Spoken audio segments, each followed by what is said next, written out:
আর মাত্র 4 দিন পরে রাজশাহী বিশ্ববিদ্যালয়ের কেন্দ্রীয় সংসদ, হল সংসদ এবং সিনেটে ছাত্র প্রতিনিধি নির্বাচন। শেষ সময় প্রচারণায় ব্যস্ত প্রার্থীরা সকাল থেকেই শিবির, ছাত্রদল এবং স্বতন্ত্র প্যানেলের প্রার্থীরা ভোটারদের কাছে ছুটছেন। নির্বাচনের সুষ্ঠু পরিবেশ নিয়ে আশাবাদী প্রার্থীরা। এদিকে দুপুরে ইশতেহার ঘোষণা করেছে ছাত্রদল সমর্থিত প্যানেল ঐক্যবদ্ধ নতুন প্রজন্ম।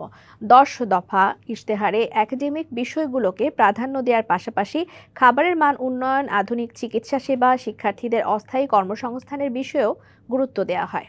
সে বিষয়ে প্রচারণা কেমন জমে উঠলো সেটি জানবো। আমাদের সহকর্মী মীর কাদির যুক্ত হচ্ছেন আমাদের সাথে সরাসরি। মীর, প্রচারণা কেমন দেখছেন জানাবেন আমাদের। রাকসু, হল সংসদ এবং সিলেটের ছাত্র প্রতিনিধি নির্বাচনের কিন্তু আর খুব বেশি দিন বাকি নেই। মাত্র 4 দিন পরে কিন্তু নির্বাচন অনুষ্ঠিত হবে। তো এই নির্বাচনকে ঘিরে কিন্তু প্রার্থীরা বেশ এখনো সরব রয়েছেন, তারা প্রচারণা চালাচ্ছেন।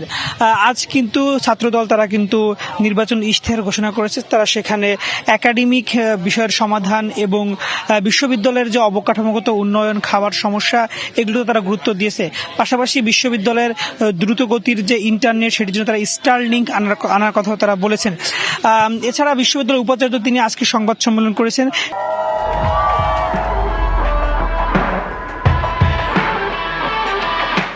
সেখানে তিনি বলেছেন যে যদি কোনো অনাকাঙ্ক্ষিত ঘটনা না ঘটে সেক্ষেত্রে তারা 12 থেকে 15 ঘন্টার মধ্যে তারা কিন্তু নির্বাচনী ফলাফল ঘোষণা করবেন। এছাড়া বেশ স্তরের নিরাপত্তা ব্যবস্থা রাখা হয়েছে।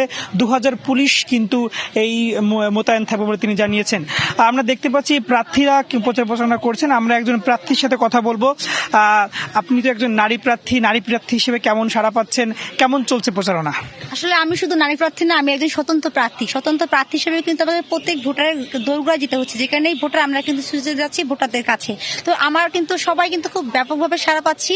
তারা আসলে নারী নেতৃত্ব যেমন গ্রহণ করছে, এর পাশাপাশি তারা কিন্তু আমার কিন্তু স্বতন্ত্র প্রার্থী হিসেবে আমি তাদের কণ্ঠস্বরে কাজ করবো। তাই কিন্তু তারা আমাকে সাদরে গ্রহণ করছে বা তাদের মতামত জানাচ্ছে। আর তারাও আসলে উচ্ছ্বাস উদ্দীপনাভাবে আমাদের রাষ্ট্র যে আমি সেটাও কিন্তু উপভোগ করছে। ভোটারদের কাছে ব্যাপকভাবে সাড়া পাচ্ছি শেষ মুহূর্তে এসেও।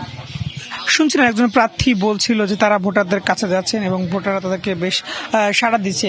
তবে স্বতন্ত্র প্রার্থী হওয়ায় সে তার একটু হয়তোবা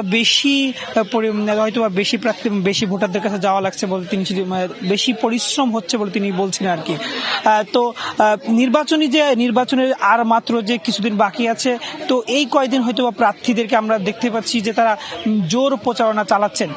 তো রাজশাহী বিশ্ববিদ্যালয়ের যে প্রচারণা এই ছিল সর্বশেষ তথ্য রাজশাহী বিশ্ববিদ্যালয় থেকে। মীর কাদির, ধন্যবাদ আপনাকে।